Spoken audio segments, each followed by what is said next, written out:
Naturellement, nous sommes contents de rendre service aux gens tous les jours. Vous avez des gens dans le train qui sont en train de se déplacer, c'est parce que nous existons. Donc c'est une satisfaction de savoir que vous apportez pour rendre service aux gens.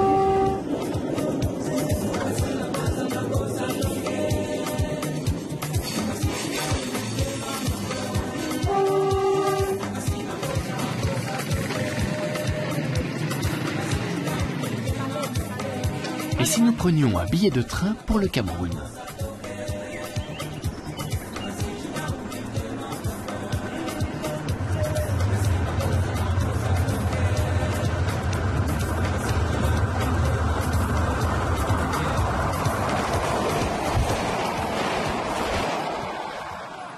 L'Afrique en miniature. C'est ainsi qu'on décrit souvent le Cameroun en raison de sa grande diversité culturelle qui fait du pays un formidable terrain de découverte. Nous commençons notre voyage d'exploration à Douala, l'ancienne capitale. L'influence européenne y est encore très forte. En 1884, le Cameroun est officiellement devenu un protectorat allemand. Puis, au cours de la Première Guerre mondiale, l'Allemagne a dû céder la place aux Français et aux Britanniques sur décision de la Société des Nations. Les 4/5 du territoire étant placés sous mandat français. Sa situation sur l'estuaire du Wouri a été déterminante pour le développement de Douala. De là, les bateaux ont vite fait de rejoindre l'Atlantique. Il n'est donc pas étonnant que le réseau ferré camerounais ait pris naissance ici.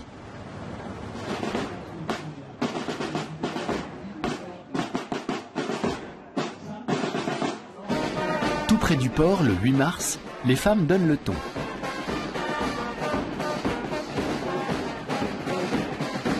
C'est la journée internationale de la femme. Les Camerounaises portent des tenues spécialement conçues pour l'occasion, dans des tissus dont elles ont elles-mêmes défini les motifs. Si les femmes ont officiellement les mêmes droits que les hommes au Cameroun, juridiquement parlant, elles sont encore bien souvent victimes de discrimination. Mutilations génitales et mariages forcés sont encore très répandus au Cameroun. Les femmes profitent de cette journée pour faire entendre leur voix et appeler à des changements sociaux. Oui, on va dire ça. Les femmes ont beaucoup, parce que moi je suis également officier d'état civil. C'est pour vous dire que la femme, encore il y a une décennie, on ne la voyait pas monter et descendre. Mais depuis que le président de la République est là, on essaye quand même de faire en sorte que la parité soit. Nous sommes aujourd'hui au moins 4% des femmes qui sont là pour que nous marchions avec nos hommes. Parce qu'ils ont compris que nous sommes des partenaires, ils ont compris que la femme est le socle fiable d'une famille équilibrée. Ah oui. Et que sans cette femme, l'homme n'est rien.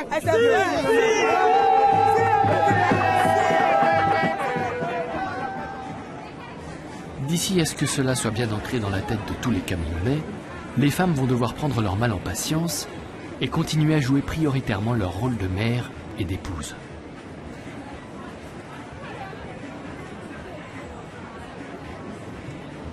Tôt le matin, nous nous rendons à la Banop, ainsi que l'appellent encore de nombreux Camerounais.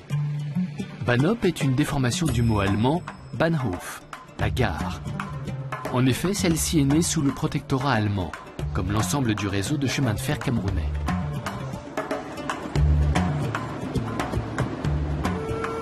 Nous prenons le train de 7h15 pour Yaoundé. Le prochain est à 16h, et il est plus lent, si bien qu'il nous aurait fait arriver de nuit.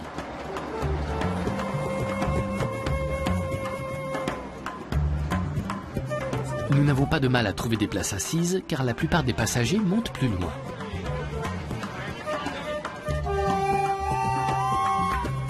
Notre périple débute sur une voie dite étroite ou métrique, car les rails sont écartés d'1 mètre. Le Cameroun est un pays d'Afrique centrale, situé au bord de l'océan Atlantique. Nous allons parcourir 262 km à partir de Douala, en traversant le littoral, l'une des 10 régions administratives du Cameroun, pour nous rendre à Edea, puis Ezeka, et rejoindre enfin la capitale, Yaoundé.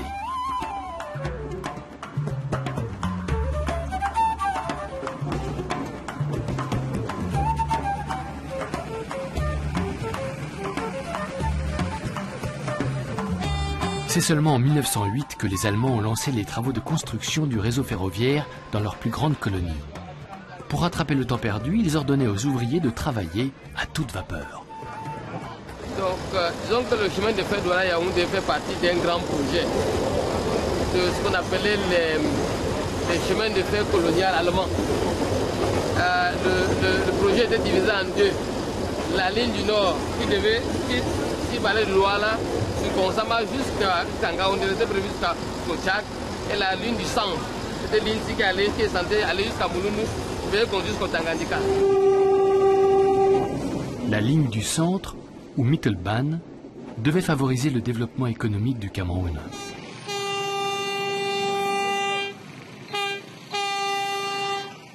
Aujourd'hui encore, la ligne Douala-Yaoundé est la colonne vertébrale du trafic ferroviaire camerounais. L'état des routes et les accidents de voitures très fréquents rendent le train plus attractif. Mais là aussi beaucoup de tracasseries, parce qu'il semble-t-il que le transport au Cameroun ne va pas très bien. Parce que vous allez à une agence, vous attendrez pendant longtemps, l'heure prévue, ce n'est pas à cette heure-là que vous partirez. Donc, de temps en temps, on prend le train. Le trajet est censé s'effectuer en 4h30. Le bus met 1 heure de moins pour le même prix, soit l'équivalent de 4,50 €. S'il résiste à payer, nous travaillons avec la police spéciale des chemins de fer. Bon, ce n'est pas tous les trains que la police est à bord, mais nous travaillons surtout pour ceux qui vont dans une gare où il y a la police à destination. Nous les établissons bien en double taxe et nous les remettons à la disposition de la police.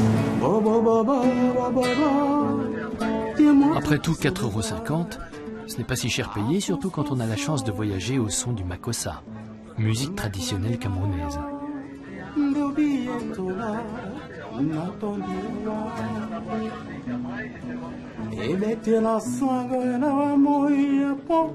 Le makossa est typique de la région de Douala.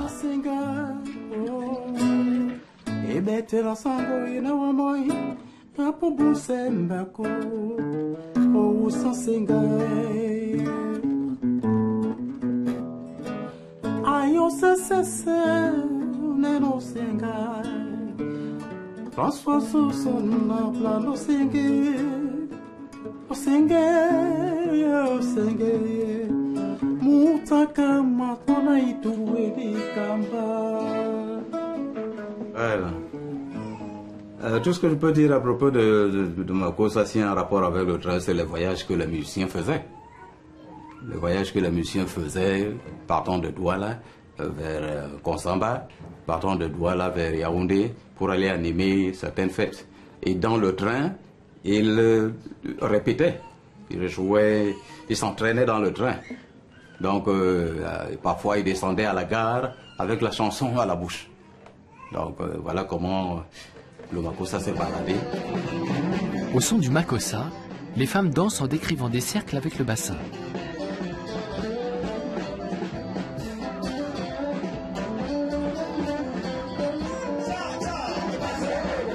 Il faut savoir que le makossa est issu d'une danse traditionnelle de Douala, le kossa. Danse quelque peu licencieuse où l'homme se colle à la femme en faisant des mouvements du bassin.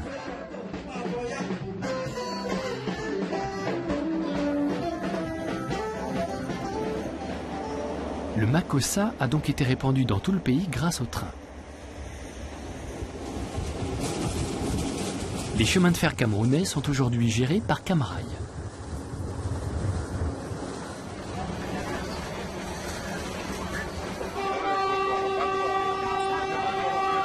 L'entreprise appartient en grande partie au groupe français Bolloré. À en croire ses employés, celui-ci ne cherche pas particulièrement le profit. En fait, moi, je ne parlerai pas de gain. Vous savez, le transport, c'est une mission. Nous permettons aux gens de se déplacer.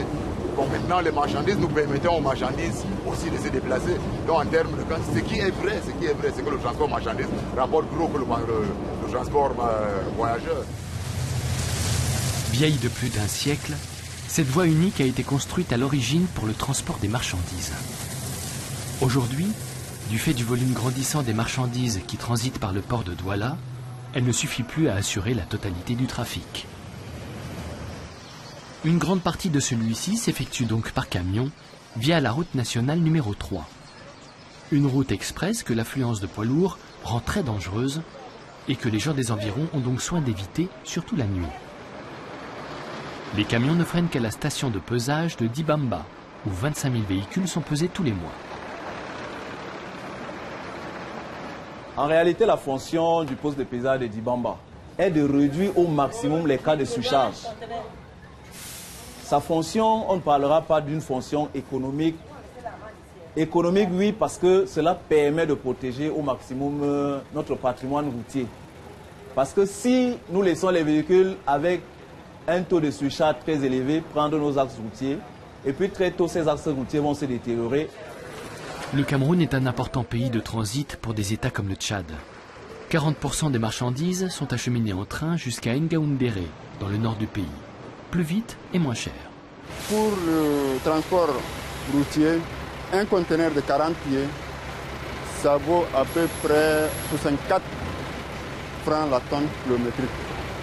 Mais par rail, ça fait 40 francs par mètre kilométrique, par tonne kilométrique, hors taxe. Donc ce qui nous permet les baisses de coûts de transport. Donc le train joue un grand rôle. Tout au moins jusqu'à Ngaoundéré, où s'arrête la ligne de chemin de fer. À partir de là, les camions prennent le relais. La station de pesage porte le nom de cette rivière, la Dibamba. Nous roulons à 90 km/h, la vitesse limite autorisée, à travers une plaine verdoyante qui semble s'étendre à l'infini.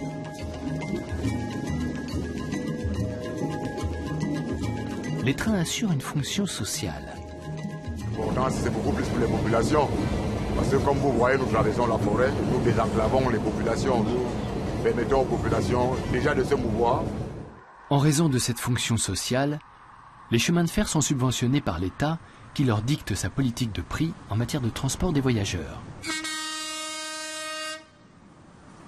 En matière de transport des marchandises, Camrail fixe ses prix elle-même.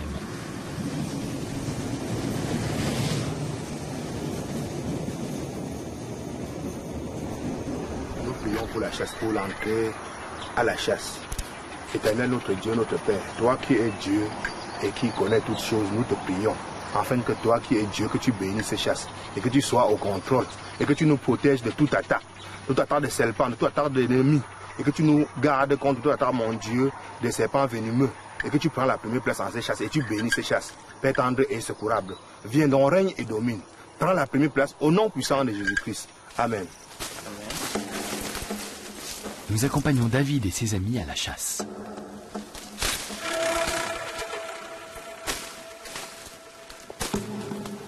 Dans la jungle camerounaise où règne une chaleur moite et suffocante, les chasseurs transpirent à grosses gouttes. Les chiens flairent le gibier.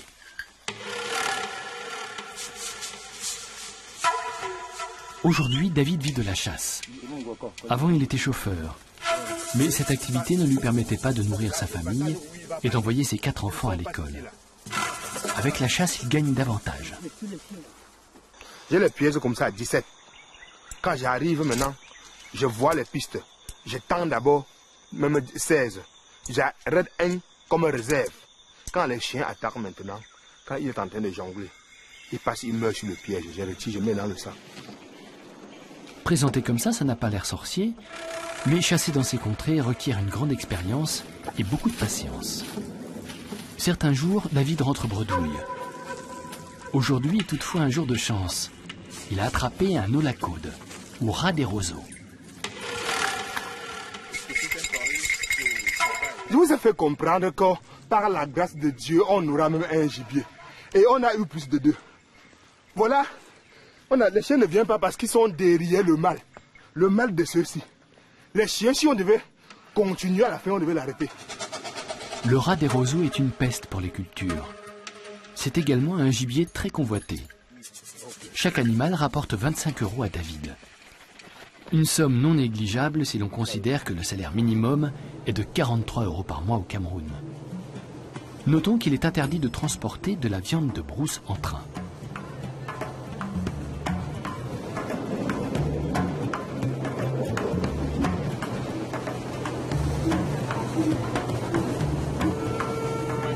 On se rend à peine compte aujourd'hui de la difficulté qu'a représenté la construction de la voie ferrée à travers la jungle.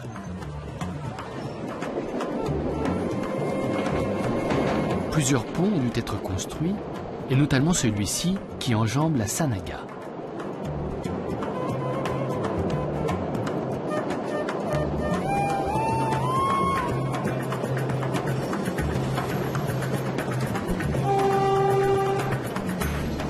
Il a fallu 4 ans pour achever la construction du tronçon Douala-Edea, long de 84 km. Donc en termes d'investissement, l'investissement allemand au Cameroun est énorme, à mon avis, est énorme. Bon, et comparativement à la durée aussi, parce que la construction allemande c'est 1884, 1914, ça n'a pas duré, mais ils ont énormément investi. Alors que la durée française était énorme, ils n'ont pas beaucoup investi dans tout ça.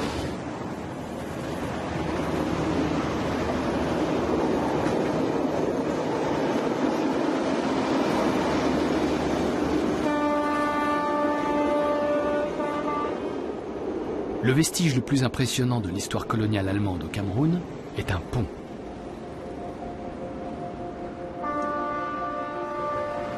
S'il n'est plus emprunté par le train aujourd'hui, à l'époque de son inauguration, c'était le plus long pont de chemin de fer en arc métallique du continent africain, avec une portée de 160 mètres. Ce pont, comme tous les ponts, a une structure linéaire. On sait où il commence et où il finit.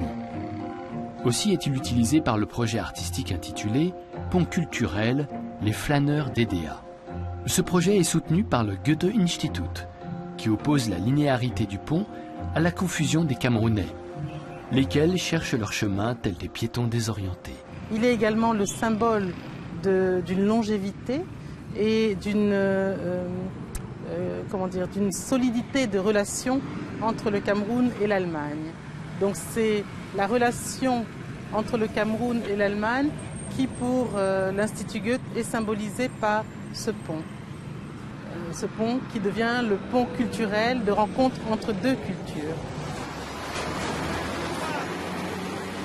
C'est à ces infrastructures de transport qu'Edea doit son importance. En 1891, les Allemands y aménagent une antenne gouvernementale.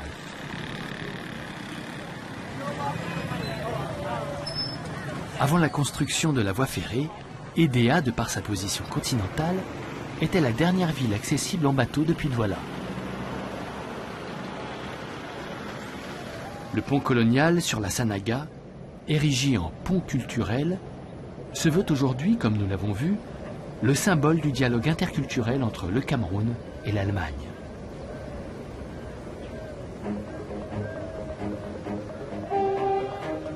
En contrebas du pont, sur la Sanaga, nous avons un petit aperçu du deuxième sport préféré des Camerounais après le football, la course de pirogue.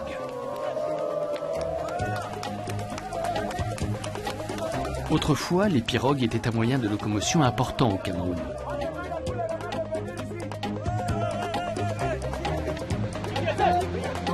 Ces hommes rament à toute vitesse sur plusieurs kilomètres. La Sanaga, longue de près de 1000 km, est le fleuve le plus long du Cameroun.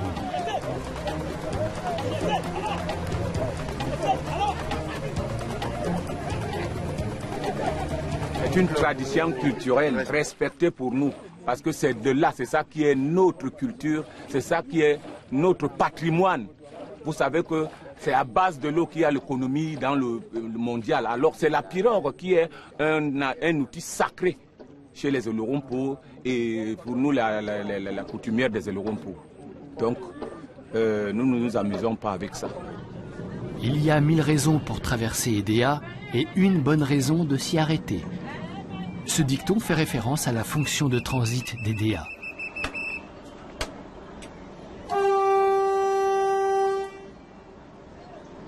De notre côté, nous avons trouvé 2 raisons de nous y arrêter et pouvons à présent nous remettre en route. À bord du train, nous faisons connaissance avec une passagère convaincue des avantages du rail. Je viens de Déa, je suis en Yaoundé. Je suis choisi le train parce que je voyage avec les enfants. On m'a dit que c'est plus sécurisant et en plus j'avais un petit travail à faire parce que dans la voiture ça ne sera pas un peu facile. Et prendre la route sera même dangereux, du fait des nombreux accidents qui ont lieu sur les routes camerounaises. La construction relativement tardive du réseau ferroviaire camerounais tient en partie à la difficulté de se frayer un passage à travers la jungle, qui s'étend sur 300 km, et également au fait que le Cameroun a été plus difficile à pacifier que les autres colonies.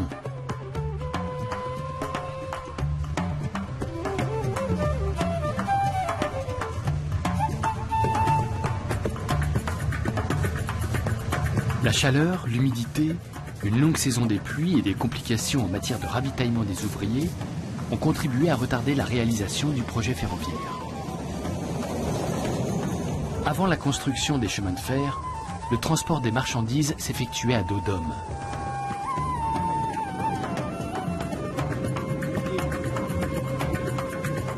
Purement économique, purement économique. En fait, les Allemands avaient créé beaucoup de plantations. Vous connaissez, toutes les plantations, il fallait évacuer tous les projets de l'Interland vers la mer. Donc le premier objectif du projet, c'était en fait d'abord la personne qui avait pensé le projet de train, c'était von Morgen. Ce qu'on appelle von Morgen, celui qui a aidé à pacifier. De nos jours, de nombreuses plantations de palmiers sont la propriété de Socapalm, une ancienne entreprise d'État qui appartient aujourd'hui à 40% au groupe Bolloré. Socapalm fait l'objet de contestations pour des raisons écologiques et sociales. Ces hommes abattent chacun jusqu'à 50 palmiers par jour pour la production de vin de palme. Un travail éreintant.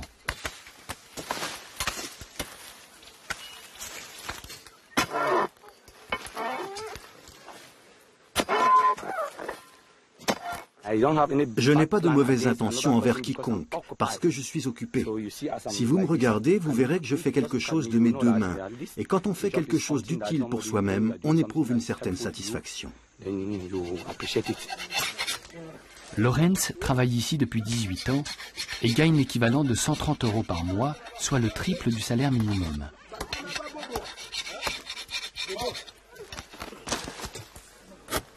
Le liquide utilisé pour faire le vin de palme se trouve au cœur du tronc.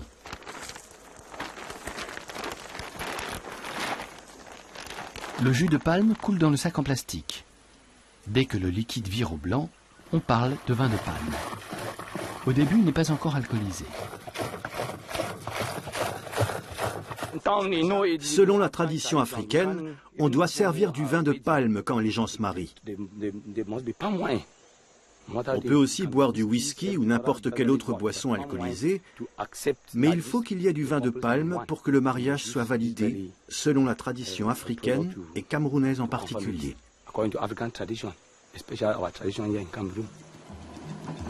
Une coutume plutôt sympathique et peu onéreuse, le prix du vin de palme étant de 15 centimes d'euros le litre.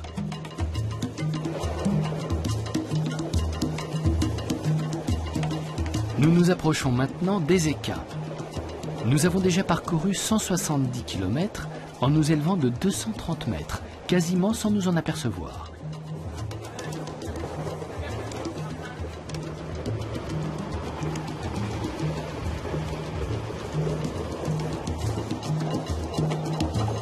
Aujourd'hui, il y a 2 hommes dans la cabine de conduite. Il s'agit d'un trajet de formation. Travailler pour les chemins de fer camerounais, c'est avoir un poste fixe et un salaire fixe. le métier de cheminot est donc très convoité. Bon, en fait, ce que je peux transmettre à mon stagiaire, il y a la connaissance de la ligne, donc les points singuliers de la ligne, les montées, bon, nous on appelle les rampes. Bon, dans le langage février, on appelle les rampes, les montées. Je lui montre à tel PK, on va monter, à tel PK, nous allons descendre, donc les points singuliers. Et aussi la technologie de la machine. Les cheminots ont des horaires de travail fixes et des congés payés. 2 raisons de plus d'aimer ce métier. Oui, si, je suis à l'aise. Je suis à l'aise dans mon boulot. Je suis ici, j'ai dans ta cabine de conduite. Il n'y a pas de pression, je travaille normalement. Donc, je suis vraiment à l'aise. Je suis à l'aise dans le boulot.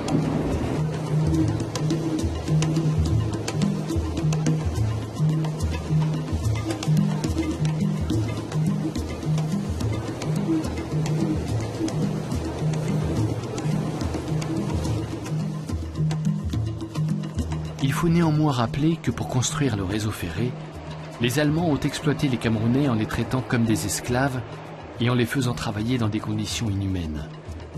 Un très grand nombre sont morts de faim ou ont été emportés par la malaria.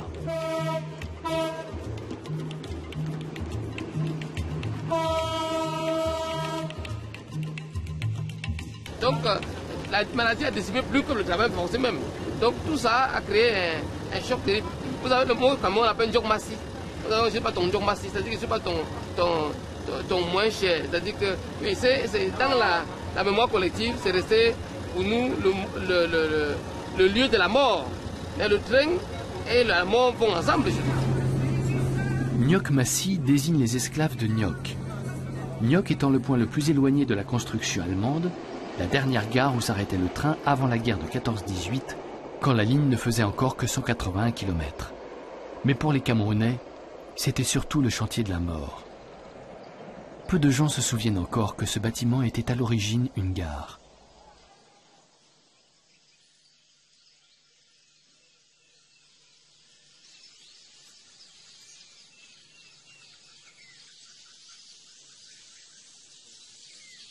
Depuis, il a été converti en chapelle.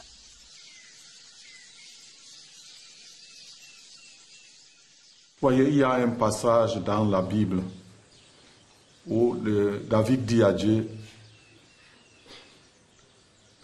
soutiens l'œuvre de mes mains. N'accepte pas que l'œuvre de mes mains se détruise. Et je crois que c'est sur ça que nous avons prié le matin, pour dire quelle est l'œuvre que les Allemands ont laissée au Cameroun. Une attitude remarquable d'humilité.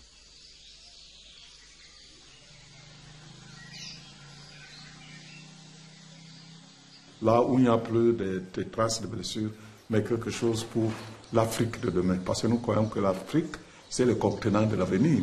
Et moi, je souhaite que les jeunes comme ça qui viennent, et peut-être ensemble, nous pouvons encore faire quelque chose. La ligne qui mène à Mbalmayo aurait dû être achevée en 1916. Jusque-là, le transport s'effectuait par le Nyong, une rivière navigable. Mais la guerre a réduit le projet à néant. La plus grande partie du Cameroun et l'ensemble de son réseau ferré sont alors passés, comme nous l'avons dit, aux mains des Français. Quand la guerre commence, ils sont autour de Zeka, je crois, un peu à Bidjoka, comme ça là. C'est les Français qui vont terminer. Mais les Allemands ne vont pas arriver jusqu'à Yaoundé à la guerre. Quand la guerre commence, ils ont déjà commencé. Ils ont fait le plus grand tronçon. Mais ils ont quand même construit la ligne du nord qui allait s'en Konsamba, c'est les Allemands. Et la ligne du Mittelband, la ligne du centre, jusqu'au niveau, après Zeka, la ligne, c'est les Allemands. Quand le Cameroun oriental est passé aux mains des Français, la ligne du centre est devenue la propriété des chemins de fer du Cameroun, qui ont poursuivi les travaux de construction de la voie en la détournant vers Yaoundé, où s'était établie l'administration coloniale en raison de son climat plus clément.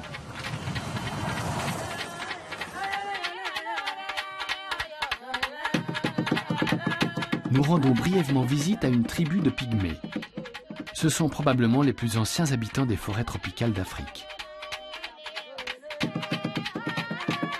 Déjà connus des Égyptiens du temps des pharaons, Ils étaient surnommés les danseurs des dieux, du fait de leur habitude de danser pour honorer les dieux. Le nom pygmée vient du grec pougmaios, qui signifie grand comme le poing, autrement dit petit. Autrefois, ils mesuraient en moyenne 1,40 m. Dans cette partie du Cameroun, ils ont aujourd'hui une taille pour ainsi dire normale et ne vivent plus dans un isolement total. Ils restent néanmoins assez farouches et ne se laissent pas facilement approcher par les inconnus. Les pygmées vivent en harmonie avec la nature et se nourrissent du produit de leur chasse et d'autres aliments récoltés dans la forêt. De miel, par exemple, dont cet homme suspecte que ce tronc est rempli.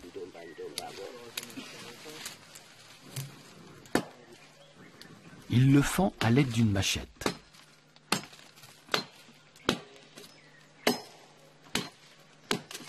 Puis fait sortir les abeilles en enfumant l'intérieur du tronc.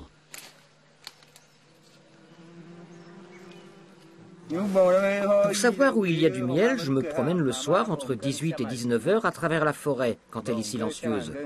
Je guette le bourdonnement des abeilles, je repère où elles vont, et je reviens le lendemain matin chercher le miel.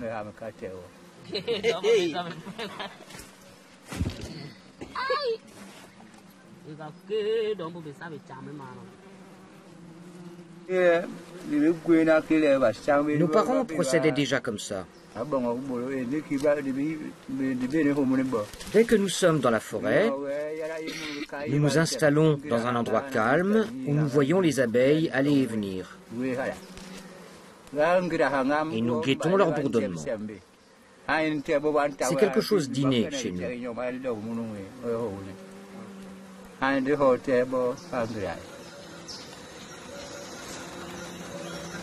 Le miel est une composante importante de l'alimentation des pygmées. Ils s'en servent également pour ses vertus thérapeutiques. Jamais toutefois ils n'en prennent plus qu'ils ne peuvent en consommer. Les pygmées ne font pas de réserve.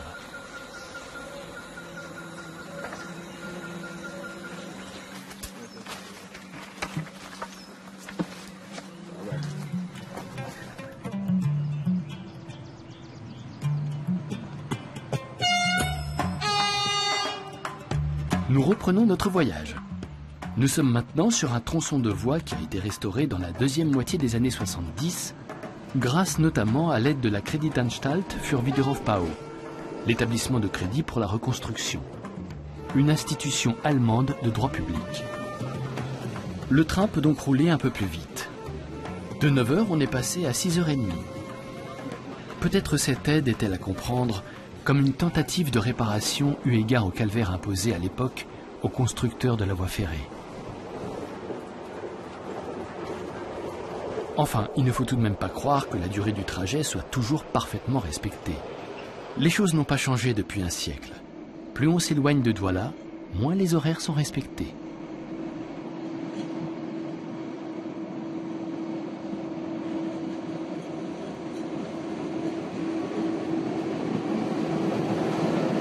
Cette voie ferrée a, entre autres, été construite de manière à pouvoir transporter en train l'huile de palme produite dans l'arrière-pays jusqu'à Douala.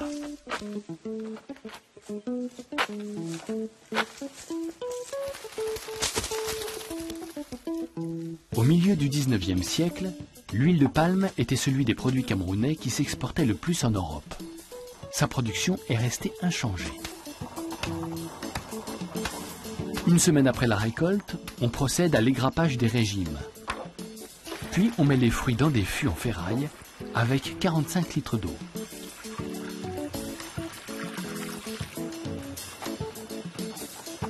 De vieux bouts de tissu sont utilisés pour couvrir les fûts. On fait cuire les noix de palmier pendant 2 à 3 heures.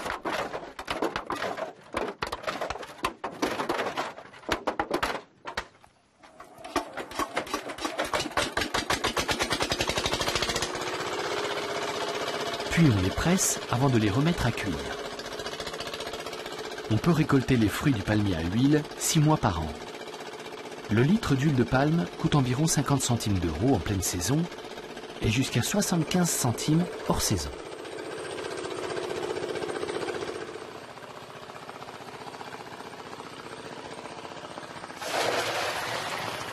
Pour même transporter les noix, quand c'est beaucoup, comme vous voyez les grands fûts là, ça passe par train. Donc nous prenons ici pour la gare, nous expédions et ça monte. Ça fait donc que nous avons une relation avec le chef de gare qui, lorsqu'il y a la fête, il reconnaît les clients. Il nous donne donc des tricots comme celui que vous voyez là. À chacun sa manière de fidéliser les clients.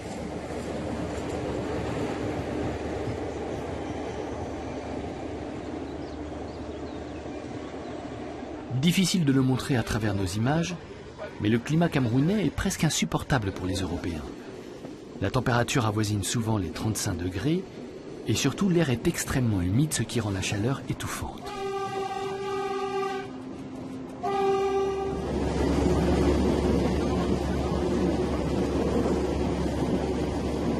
Dans le bon vieux temps, outre l'huile de palme et les passagers, le train transportait le courrier. J'ai travaillé même d'ici, j'ai amené même la poste de Douala Yaoundé pendant 7 ans que j'ai fait ici. J'avais même le wagon où je vendais même des timbres, je laissais le courrier par les gares. Par exemple, comme Edea, Misondo, Ezeka Makak, Otele, Ngumu, Yaoundé. J'ai laissé le courrier et je vendais même des timbres. À mesure que nous montons en altitude, l'air se fait moins lourd. De plus, on propose toute une gamme de rafraîchissements ainsi que de quoi grignoter. Le tout sans qu'on ait à se déplacer.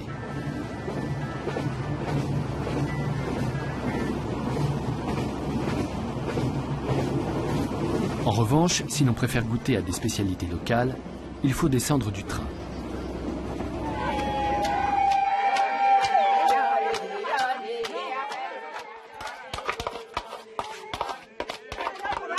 Nous visitons Madon, où l'on prépare actuellement du mbongo chobi. Dehors, on attend l'heure du repas en dansant l'assiko, danse traditionnelle des Bassa, peuple bantou autochtone du Cameroun. Le mbongo chobi est le caviar des Bassa. C'est un plat très épicé préparé avec du pangasius, un genre de poisson-chat.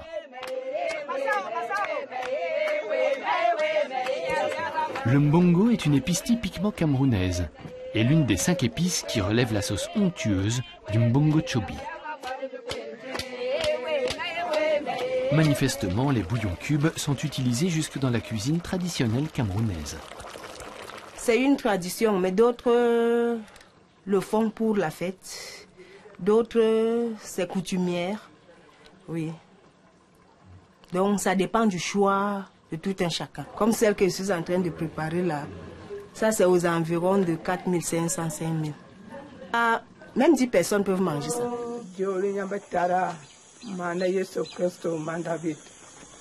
5000 francs camerounais sont plus ou moins équivalents à 8 euros.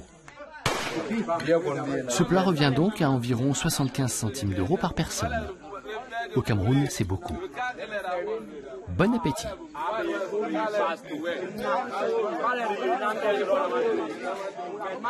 Si le vin de palme fait plus couleur locale, la bière est également très appréciée des Camerounais.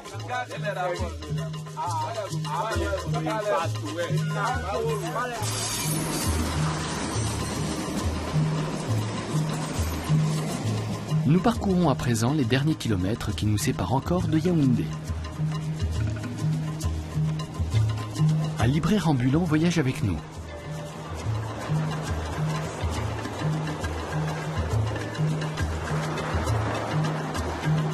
Yaoundé est devenue la capitale du Cameroun oriental, ou Cameroun français, en 1922. Mais ce n'est qu'en 1927 que la voie ferrée est enfin arrivée jusqu'à cette ville, située à 730 mètres d'altitude.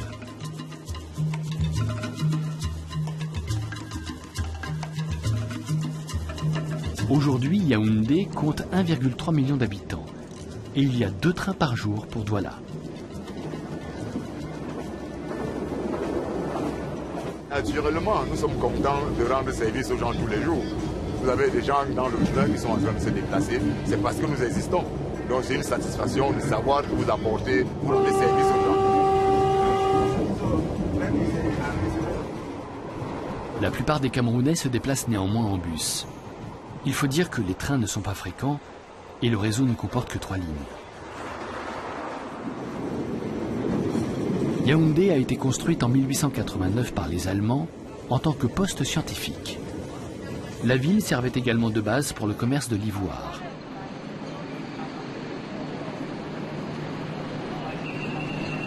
Quand le train arrivera-t-il à Yaoundé? On ne peut jamais trop prévoir. Disons qu'à chaque fois que nous l'avons pris, durant le tournage, il a eu approximativement 2 heures de retard.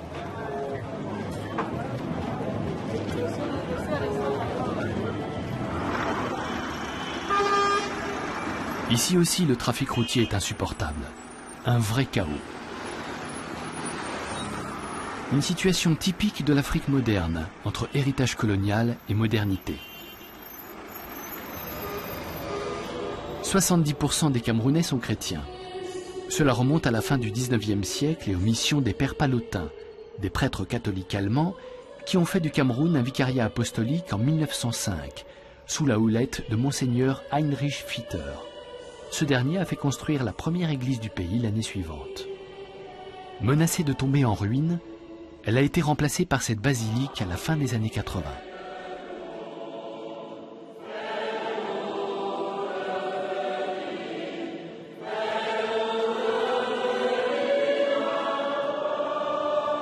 Consacrée à Marie, reine des apôtres, elle peut accueillir jusqu'à 4000 personnes.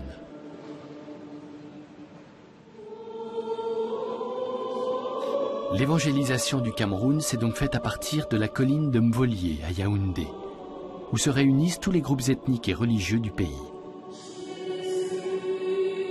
Cette cohabitation émane de la tolérance qui se vit entre les religions. Et notre pays, je crois, œuvre pour cette tolérance. Et c'est elle qui nous permet d'être en paix et que chacun loue son Dieu dans sa spécificité.